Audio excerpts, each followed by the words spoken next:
ಪ್ರೇಕ್ಷಕರಿಗೋಸ್ಕರ ಪಾರದರ್ಶಕತೆ ಇರಬೇಕಂತ ಹೇಳಿ ಹಾಗೂ ಠೇವಣಿದಾರರ ಹಿತಾಸಕ್ತಿಯನ್ನು ಕಾಪಾಡಲಿಕ್ಕೆ ಅದೇ ರೀತಿ ಯಾವುದೇ ರೂಮರ್ಸ್ ಮಿಸ್ಇನ್ಫಾರ್ಮೇಷನ್ ಸ್ಪ್ರೆಡ್ ಆಗಬಾರ್ದಂತ ಹೇಳಿ ಇವತ್ತು ಪೊಲೀಸ್ ಆಯುಕ್ತರು ಹಾಗೂ ನಾನು ಈ ಒಂದು ಜಂಟಿ ಸುದ್ದಿಗೋಷ್ಠಿಯನ್ನು ನಾವು ಕರೆದಿದ್ದೀವಿ. ಮೊಟ್ಟಮೊದಲನೇದಾಗಿ ನಾವು 29/4/2026 ಅಂದರೆ ಹಿಂದಿನ ತಿಂಗಳು ನಾವು ಒಂದು KPID ಬಡ್ಸ್ ಕೋಆರ್ಡಿನೇಷನ್ ಸೆಲ್ ನಮ್ಮ ಜಿಲ್ಲಾಧಿಕಾರಿ ಕಚೇರಿನಲ್ಲಿ ಈ ಒಂದು ಸ್ಕ್ಯಾಮ್ ಸೆಲ್ ಅಂತ ಏನಿದೆ ಇದರದ್ದು ನಾವು ಸ್ಥಾಪನೆ ಮಾಡಿದ್ದೀವಿ.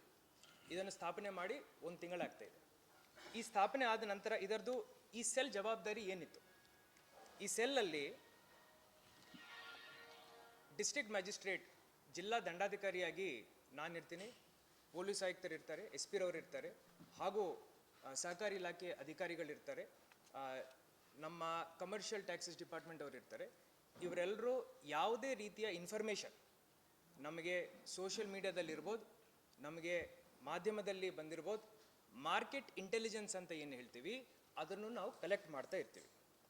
ಇದರಲ್ಲಿ KPID Karnataka protection of interest of depositors in financial establishments act 2004 ಅಡಿಯಲ್ಲಿ ಹಾಗೂ buds act banning of unregulated deposit scheme ಈ ಎರಡು ಕಾನೂನು ಅಡಿಯಲ್ಲಿ ಯಾವುದೇ ರೀತಿಯ ಇಲ್ಲಿಗ್ಯಾಲಿಟಿ ಇದೆ ಅಂದರೆ ಇದನ್ನು ನಾವು ಮಾನಿಟರ್ ಮಾಡ್ತಾ ಇರ್ತೀವಿ. ಇದೇ ರೀತಿಯ ಒಂದು ಸೆಟಪ್ ನಮ್ಮ ಪೊಲೀಸ್ ಇಲಾಖೆಯಲ್ಲಿ ಮಾನ್ಯ ಪೊಲೀಸ್ ಆಯುಕ್ತರ ಹತ್ರ ಹಾಗೂ SP ರವರ ಹತ್ರನೂ ಇದೆ. ಈ ಎಲ್ಲ ಕೋಆರ್ಡಿನೇಷನ್ ಮಾಡಿಕೊಂಡು ಲಾಸ್ಟ್ ಒಂದು 2 ತಿಂಗಳಿಂದ ಇದರದ್ದು ಇನ್ವೆಸ್ಟಿಗೇಷನ್ ಆಗಿ 1 ತಿಂಗಳಿಂದ ಇದರ ಮೇಲೆ ಬಹಳ ಸೂಕ್ಷ್ಮತೆಯಿಂದ ನಾವು ಎಂಕ್ವೈರಿ ಮಾಡಿ ಒಂದು ಹಂತಕ್ಕೆ ಬಂದ ನಂತರ ನಾವು ಕಾನೂನಾತ್ಮಕ ಕ್ರಮವನ್ನು ವಹಿಸಿದ್ದೀವಿ. ಇದರಲ್ಲಿ ನಮಗೆ ಪ್ರೈಮಾ ಫೇಸಿ ಮಾರ್ಕೆಟ್ ಇಂಟೆಲಿಜೆನ್ಸ್ ರಿಪೋರ್ಟ್ ಮುಖಾಂತರ ಏನು ಇನ್ಫಾರ್ಮೇಷನ್ ಬಂದಿದೆ, ಅದಲ್ಲದೆ ಮಾನ್ಯ ಪೊಲೀಸ್ ಆಯುಕ್ತರವರು ಬಹಳ ಡೀಟೇಲ್ಡ್ ಆಗಿ ಒಂದು ರಿಪೋರ್ಟನ್ನು ನನಗೆ ಸಲ್ಲಿಸಿದ್ದಾರೆ. ಆ ರಿಪೋರ್ಟಲ್ಲಿ ಶಿವಮ್ ಅಸೋಸಿಯೇಟ್ಸ್ ಅಕ್ಯುಮೆನ್ ಅಂತಲೂ ಅದರದ್ದು ಅಲಯಾಸ್ ಇದೆ. ಈ ಸಂಸ್ಥೆ ಮುಖಾಂತರ ಅನ್ರೆಗ್ಯುಲೇಟೆಡ್ ಯಾವುದೇ ಸೆಬಿ ಡೈರೆಕ್ಟಿವ್ಸ್, RBI ಡೈರೆಕ್ಟಿವ್ಸ್ ಹಾಗೂ ಯಾವುದೇ ಕೋಆಪರೇಟಿವ್ ಡಿಪಾರ್ಟ್ಮೆಂಟ್ ಡೈರೆಕ್ಟಿವ್ಸ್ ಫಾಲೋ ಮಾಡದೆ ಅವರು ಅನಾಥರೈಸ್ಡ್ ಠೇವಣಿಗಳನ್ನು ಕಲೆಕ್ಟ್ ಮಾಡಿ ಎಕ್ಸಾರ್ಬಿಟೆಂಟ್ ರೇಟ್ ಆಫ್ ಇಂಟ್ರೆಸ್ಟ್ ನಾನು ಕೊಡ್ತೀನಂತ ಅಡ್ವರ್ಟೈಸ್ಮೆಂಟ್ಸ್ನು ಪ್ರಕಟಣೆ ಮಾಡಿ ಸರಿಸುಮಾರು ಪ್ರೈಮಾ ಫೇಸಿ ನಮಗೆ 35,000 ಜನರನ್ನು ಈ ಒಂದು ಸ್ಕೀಮಲ್ಲಿ ಅವರು ಅಳವಡಿಸ್ಕೊಂಡಿದ್ದಾರೆ ಅಂತ ಹೇಳಿ ಪ್ರೈಮಾ ಫೇಸಿ ಗೊತ್ತಾಗಿದೆ. ಅದರಂತೆ ಪೊಲೀಸ್ ರಿಪೋರ್ಟ್ನು ಆಧಾರದಲ್ಲಿ ಇಟ್ಕೊಂಡು ಹಾಗೂ ನಾವು ಮಾರ್ಕೆಟ್ ಇಂಟೆಲಿಜೆನ್ಸ್ನು ಆಧಾರದಲ್ಲಿ ಇಟ್ಕೊಂಡು ಪ್ರಿಲಿಮಿನರಿ ಎಂಕ್ವೈರಿ ನಾವು ಅಸಿಸ್ಟೆಂಟ್ ರಿಜಿಸ್ಟ್ರಾರ್ ಆಫ್ ಕೋಆಪರೇಟಿವ್ ಸೊಸೈಟೀಸಿಗೆ ನಾನು ಆದೇಶವನ್ನು ಮಾಡಿದ್ದೆ. ಇವರ ಜವಾಬ್ದಾರಿ ಏನಿತ್ತಂದರೆ assistant registrar of cooperative societies ಅವರು ಒಂದು ಜನರಲ್ ಎಂಕ್ವೈರಿ ಮಾಡಬೇಕು. ಈ ಒಂದು ಎಂಟಿಟಿ ಸಂಸ್ಥೆ ಏನಿದೆ ಇದರದ್ದು ಲೀಗ್ಯಾಲಿಟಿನೂ ಅವರು ಚೆಕ್ ಮಾಡಬೇಕು. ಲೀಗ್ಯಾಲಿಟಿನೇ ಅಲ್ಲದೆ ಯಾವ ರೀತಿಯ ಫೈನಾನ್ಷಿಯಲ್ ಆಪರೇಷನ್ ಇವರು ನಡೆಸ್ತಾ ಇದ್ದಾರೆ ಅದರ ಬಗ್ಗೆ ಅವರು ಪತ್ತೆ ಹಚ್ಚಬೇಕು. ರೆಗ್ಯುಲೇಷನ್ಸ್ ಅವರು ಫಾಲೋ ಮಾಡ್ತಾ ಇದ್ದಾರಾ ಇಲ್ಲ ಅನ್ನೋದ್ರ ಬಗ್ಗೆ ಅವರು ಎಂಕ್ವೈರಿಯನ್ನು ನಡೆಸಬೇಕು. ಠೇವಣಿಯನ್ನು ಹೆಂಗೆ ಮೊಬಿಲೈಸ್ ಮಾಡ್ತಾ ಇದ್ದಾರೆ ಅದರದ್ದು ಮೆಥಡಾಲಜಿಯನ್ನು ಅವರು ಪತ್ತೆ ಮಾಡಬೇಕು. ಹಾಗೂ ಕೋಆಪರೇಟಿವ್ ಡಿಪಾರ್ಟ್ಮೆಂಟ್ ಹಾಗೂ ಫೈನಾನ್ಷಿಯಲ್ ರೆಗ್ಯುಲೇಷನ್ ಲಾಸ್ನು ಏನಾದರೂ ಉಲ್ಲಂಘನೆ ಮಾಡ್ತಾ ಇದ್ದಾರಾ ಇದರ ಬಗ್ಗೆ ಅವರು ತನಿಖೆ ಮಾಡಬೇಕು.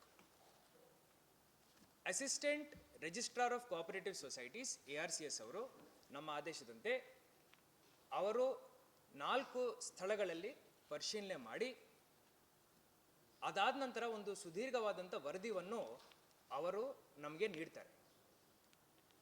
ಈ 4 ಸ್ಥಳಗಳಿಗೆ ಭೇಟಿ ಮಾಡಿದ ನಂತರ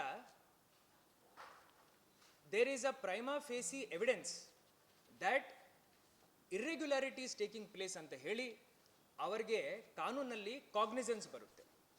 ಕಾಗ್ನಿಸೆನ್ಸ್ ಬಂದ ತಕ್ಷಣ ಅವರು ಪೊಲೀಸ್ ಆಯುಕ್ತರ ಹತ್ರ ಹೋಗಿ ಮಾಲಮಾರುತಿ ಸ್ಟೇಷನ್ನಲ್ಲಿ ಒಂದು FIR ವನ್ನು ನೀಡ್ತಾರೆ. FIR ಅಲ್ಲಿ ಯಾವ ಕಾನೂನುಗಳನ್ನು ಅವರು ಅಲ್ಲಿ ಬಳಸ್ತಾರಂದ್ರೆ KPID ಆ್ಯಕ್ಟ್ ಅಲ್ಲಿ ಸೆಕ್ಷನ್ 9 ಹಾಗೂ ಬಡ್ಸ್ ಆ್ಯಕ್ಟ್ ಅಲ್ಲಿ section 21 sub class 1 and sub class 2. FIR ಆದ ನಂತರ ನಿನ್ನೆ ಏನು ಪೊಲೀಸ್ ಆ್ಯಕ್ಷನ್ ಆಗಿದೆ ಅದರ ಬಗ್ಗೆ ಸ್ಪಷ್ಟವಾಗಿ ನಮ್ಮ ಪೊಲೀಸ್ ಆಯುಕ್ತರು ತಮಗೆ ತಿಳಿಸ್ತಾರೆ. ಎರಡನೇ ಭಾಗ ಇನ್ವೆಸ್ಟಿಗೇಷನ್ ನಾವು ಏನು ಮಾಡಿದ್ದೀವಿ ಅಂದರೆ detailed enquiry to be conducted under KPID act section 3(1) and 3(2) ಅಂತ ಹೇಳಿ ಜಿಲ್ಲಾಧಿಕಾರಿಯಾಗಿ ನಾನು ಆದೇಶವನ್ನು ಹೊರಡಿಸ್ತೀನಿ. ಈ ಆದೇಶದಲ್ಲಿ ನಾನು ಉಪವಿಭಾಗಾಧಿಕಾರಿ ಅಸಿಸ್ಟೆಂಟ್ ಕಮಿಷನರ್ ಬೆಳಗಾವಿರವರಿಗೆ ಆದೇಶವನ್ನು ಮಾಡ್ತೀನಿ. ಇವರು ನಮ್ಮ ಸೆಲ್ಲಲ್ಲಿರುವಂಥ ಮಾರ್ಕೆಟ್ ಇಂಟೆಲಿಜೆನ್ಸ್ ರಿಪೋರ್ಟ್ ಹಾಗೆ ಪೊಲೀಸ್ ಆಯುಕ್ತರು ನನಗೆ ನೀಡಿರುವಂಥ ಪೊಲೀಸ್ ರಿಪೋರ್ಟ್ ಹಾಗೂ ಇತರ ಸೋಷಿಯಲ್ ಮೀಡಿಯಾ ಹಾಗೂ ಮಾಧ್ಯಮದ ಏನು ರಿಪೋರ್ಟ್ಸ್ ಬಂದಿದ್ದಾವೆ ಹಾಗೂ ಇವರು ಅಡ್ವರ್ಟೈಸ್ಮೆಂಟ್ಸನ್ನು ನೀಡ್ತಾರೆ. Suspicious advertisements. ನಾನು 36% ನಿಮಗೆ ಇಂಟ್ರೆಸ್ಟ್ ರೇಟ್ ಕೊಡ್ತೀನಿ ಹಾಗೂ ನೀವು ನನಗೆ ಮಿನಿಮಮ್ 1 lakh ರೂಪಾಯಿ ಡೆಪಾಸಿಟ್ ಕೊಡಬೇಕಂತ ಹೇಳಿ ಅಡ್ವರ್ಟೈಸ್ಮೆಂಟ್ಸ್ ಕೊಡ್ತಾರೆ. ಆ ಅಡ್ವರ್ಟೈಸ್ಮೆಂಟ್ ಕಾಪೀಸ್ ನಮ್ಮ ಕಡೆ ಇಲ್ಲಿ ಇದ್ದಾವೆ. ಪೊಲೀಸ್ ರಿಪೋರ್ಟಲ್ಲಿನೂ ಈ ಅಡ್ವರ್ಟೈಸ್ಮೆಂಟ್ಸ್ ಬಗ್ಗೆ ಮಾನ್ಯ ಪೊಲೀಸ್ ಆಯುಕ್ತರು ಬಹಳ ಸ್ಪಷ್ಟವಾಗಿ ನಮಗೆ ತಿಳಿಸ್ತಾರೆ. So detailed enquiry to be conducted by assistant commissioner. ಇದರಲ್ಲಿ market intelligence reports, police inputs, suspicious advertisements, ಇದರಂತೆ ನಮ್ಮ ಉಪವಿಭಾಗಾಧಿಕಾರಿ ಜೊತೆಯಲ್ಲಿ ACP ರವರು, ಇನ್ಸ್ಪೆಕ್ಟರ್ ಅವರು, ಅದೇ ರೀತಿ ನಮ್ಮ district registrar for cooperative societies ಅವರೊಂದು ತಂಡ ಮಾಡ್ಕೊಳ್ತಾರೆ. ಇವರು ಹೋಗಿ ಸ್ಥಳ ಪರಿಶೀಲನೆ ಮಾಡ್ತಾರೆ. ಈ ಕಾನೂನು ಅಡಿಯಲ್ಲಿ ಇವರು ಪರಿಶೀಲನೆ ಮಾಡಬೇಕು. ಪರಿಶೀಲನೆ ಮಾಡಿ ಒಂದು ಡೀಟೇಲ್ಡ್ ವರದಿಯನ್ನು ಜಿಲ್ಲಾಧಿಕಾರಿಯಾಗಿ ನನಗೆ ಅವರು ಸಲ್ಲಿಸಬೇಕು. ಸರ್ಚ್ ಮಾಡುವಾಗ ಸುಮಾರು ಡಾಕ್ಯುಮೆಂಟ್ಸ್ ಅವರಿಗೆ ಸಿಕ್ಕಿದ್ದಾವೆ. ಉದಾಹರಣೆಗೆ ಫೈನಾನ್ಷಿಯಲ್ ಟ್ರಾನ್ಸಾಕ್ಷನ್ಸ್, ಠೇವಣಿದಾರರ ಪಟ್ಟಿ ಹಾಗೂ ಅವರಿಗೆ ನಿಮ್ಮ ಕಡೆ ಏನಾದರೂ ರೆಗ್ಯುಲೇಟರಿ ಪರ್ಮಿಷನ್ಸ್ ಇದಾವ ಇಲ್ಲ ಅಂತ ಕೇಳುವಾಗ ಅವರು AC ರವರಿಗೆ ಯಾವುದೇ ರೆಗ್ಯುಲೇಟರಿ ಪರ್ಮಿಷನ್ ಕಾಪೀಸ್, ಲೈಸೆನ್ಸಸ್ ತೋರಿಸಲಿಕ್ಕೆ ಆಗಲ್ಲ. ಇದನ್ನು ಉಪವಿಭಾಗಾಧಿಕಾರಿಗಳು ಒಂದು ಮಹಜರ್ ಡ್ರಾ ಮಾಡ್ತಾರೆ. ಒಂದು ಡೀಟೇಲ್ಡ್ 150 ಪೇಜ್ ರಿಪೋರ್ಟ್ವನ್ನು ಬರೆದುಬಿಟ್ಟು ನನಗೆ ಸಲ್ಲಿಸ್ತಾರೆ. ಈಗ ಈ ರಿಪೋರ್ಟ್ ಸಲ್ಲಿಸಿದ ನಂತರ ಕಾನೂನು ಅಡಿಯಲ್ಲಿ ಜಿಲ್ಲಾಧಿಕಾರಿಯಾಗಿ ನಾನು revenue secretary as per KPID act ನಾನು ಸೆಕ್ರೆಟರಿ ಆಫ್ ರೆವೆನ್ಯೂ ಡಿಪಾರ್ಟ್ಮೆಂಟ್ಗೆ ಇಮಿಡಿಯೇಟ್ಲಿ ತಿಳಿಸಬೇಕಾಗುತ್ತೆ.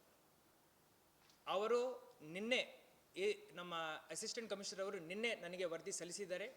ನಾನು 2 ತಾಸು ಆ ವರದಿಯನ್ನು ಓದಿ ಅದರಲ್ಲಿ ಇರುವಂಥ ನ್ಯೂನತೆಗಳನ್ನು ನಾನು ವೆರಿಫೈ ಮಾಡಿಕೊಂಡು ನಿನ್ನೆ ರಾತ್ರಿ ಸರ್ಕಾರಕ್ಕೆ ಆ ವರದಿಯನ್ನು ಸಲ್ಲಿಸಿದೆ.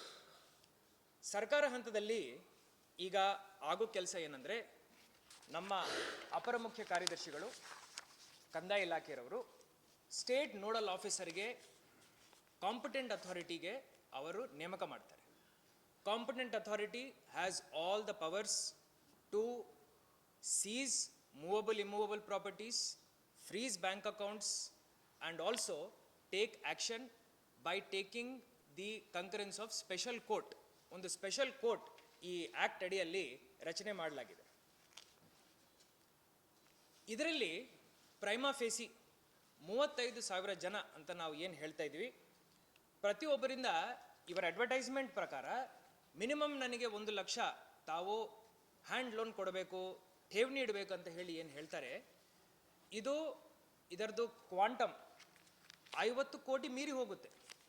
ಅದು ಎಷ್ಟು ಹೋಗುತ್ತೆ ಅಂತ ನಾನೀಗ ಹೇಳಲ್ಲ, ಬಟ್ 50 ಕೋಟಿ ಮೀರಿ ಹೋಗುತ್ತೆ. 50 ಕೋಟಿ ಮೀರಿ ಹೋದ ನಂತರ ಪೊಲೀಸ್ ಇಲಾಖೆಯವರು, ನಮ್ಮ ಪೊಲೀಸ್ ಆಯುಕ್ತರು ಒಂದು ಡೆಸಿಷನ್ ತಗೊಂಡು ಇದು ಬಹುಶಃ ಅವರು CID ಅವರಿಗೆ ಹ್ಯಾಂಡ್ ಓವರ್ ಮಾಡ್ತಾರೆ. ಫೈನಲಿ ಈ ಒಂದು ಮಾಧ್ಯಮದ ಗೋಷ್ಠಿಯಿಂದ ನಾನು ಎಲ್ಲ ಜನಸಾಮಾನ್ಯರಿಗೆ ಏನು ಹೇಳಲಿಕ್ಕೆ ಬಯಸುತ್ತೇನೆ ಅಂದರೆ, ಈ ಅನ್ರೆಗ್ಯುಲೇಟೆಡ್ ಪಾನ್ಸಿ ಸ್ಕೀಮ್ಸ್ ಇದ್ದಾವೆ. ನಾವು ಮಾಧ್ಯಮದಲ್ಲಿ ನಾನಿರಲಿ, ನನ್ನ CP ರವರಿರಲಿ, SP ರವರಿರಲಿ, ನಾವು ಸರಿಸುಮಾರು ಒಂದು 1000 ಸತಿ ಹೇಳಿದೆ, ಈ ಜಾಸ್ತಿ ಇಂಟ್ರೆಸ್ಟಿಗೆ ತಾವು ಟೆಂಪ್ಟ್ ಆಗಿಬಿಟ್ಟು ನಮಗೆ ನೀವು 1000 ರೂಪಾಯಿ ಕೊಟ್ಟಿದ್ದೀರ ಅಂದರೆ 2000 ಸಿಗುತ್ತೆ, 3000 ಸಿಗುತ್ತೆ ಅಂತ ಯಾರು ಹೇಳ್ತಾರೆ, ಇವೆಲ್ಲ ಫ್ರಾಡ್.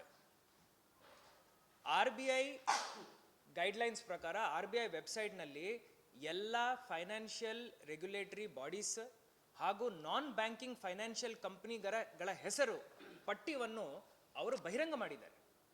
ಅಲ್ಲಿ ಹೋಗಿ ಆ ಪಟ್ಟಿನಲ್ಲಿ ಅವರು ಇದಾರಾ ಇಲ್ಲನ ಅಂತ ಚೆಕ್ ಮಾಡಿಕೊಂಡು ಆವಾಗ ಇನ್ವೆಸ್ಟ್ ಮಾಡಬೇಕು. ಇನ್ವೆಸ್ಟ್ ಮಾಡೋದು ತಪ್ಪಲ್ಲ, ಬಟ್ ಈ ರೀತಿಯ ಯಾವುದೇ ರೆಗ್ಯುಲೇಟರಿ ಫ್ರೇಮ್ವರ್ಕಲ್ಲಿ ಬರಲಾರ್ದ ಸಂಸ್ಥೆಗಳಲ್ಲಿ ಅವರು ಇನ್ವೆಸ್ಟ್ ಮಾಡೋದು ಬಹಳ ತಪ್ಪು, ಅದು ಇಲ್ಲಿಗಲ್ ಆಗುತ್ತೆ. ಫೈನಲಿ ಈಗ ನಾವು KPID ಸೆಲ್, ಬಡ್ ಸೆಲ್ ಅಂತ ಏನು ಮಾಡಿದ್ದೀವಿ, ಇದನ್ನು ನಾವು ಬಹಳ ಸ್ಟ್ರೆಂಥನ್ ಮಾಡಿದ್ದೀವಿ. ಹಿಂದಿನ 2 ತಿಂಗಳಲ್ಲಿ ನಮ್ಮ ಬೆಳಗಾವಿನಲ್ಲೇ 1 ವರ್ಷದಿಂದ ಸುಮಾರು ಈ ಥರ ಕೇಸಸ್ ಪತ್ತೆ ಆಗ್ತಾ ಇದ್ದಾವೆ. ನಮ್ಮ ಮಾಧ್ಯಮ ಸಮಿತ್ರರು ತಾವು ಹೇಳಿದಿರಿ, ನನಗೂ ನನ್ನ CP ರವ್ರಿಗೂ ತಾವು ಹೇಳಿದಿರಿ ದ್ಯಾಟ್ ಇದನ್ನು ಹೆಂಗೆ ರೆಗ್ಯುಲೇಟ್ ಮಾಡ್ತೀರಂತ. ಇವತ್ತು ಈ ಕಾನೂನನ್ನು ನಾವು ಉಪಯೋಗ ಮಾಡಿದ್ದೀವಿ. ಕಾನೂನಲ್ಲಿ ನನಗೆ ಹಾಗೂ ನನ್ನ ಅಧಿಕಾರಿಗಳಿಗೆ ಬಹಳಷ್ಟು ಅಧಿಕಾರವನ್ನು ಸರ್ಕಾರ ನೀಡಿದೆ. ಅದರಂತೆ ನಾವು ಈ ಕ್ರಮವನ್ನು ವಹಿಸಿದ್ದೀವಿ. ಈಗ ಮುಂದಿನ ಪೊಲೀಸ್ ಆ್ಯಕ್ಷನ್ ಏನಾಗುತ್ತೆ, ಅವರು ಯಾವ ರೀತಿ ಸೀಜರ್ ಮಾಡ್ತಾರೆ ಆ್ಯಂಡ್ ಆ ಸೀಜರ್ ಆದ ನಂತರ ಅವರ ಪ್ರಕ್ರಿಯೆ ಏನಿರುತ್ತೆ ಅದರ ಬಗ್ಗೆ ಪೊಲೀಸ್ ಆಯುಕ್ತರು ಮಾತಾಡ್ತಾರೆ. ಏನಾದರೂ ಪ್ರಶ್ನೆ ಇದೆ ಅಂದರೆ ನನಗೆ ತಾವು ಕೇಳಬಹುದು.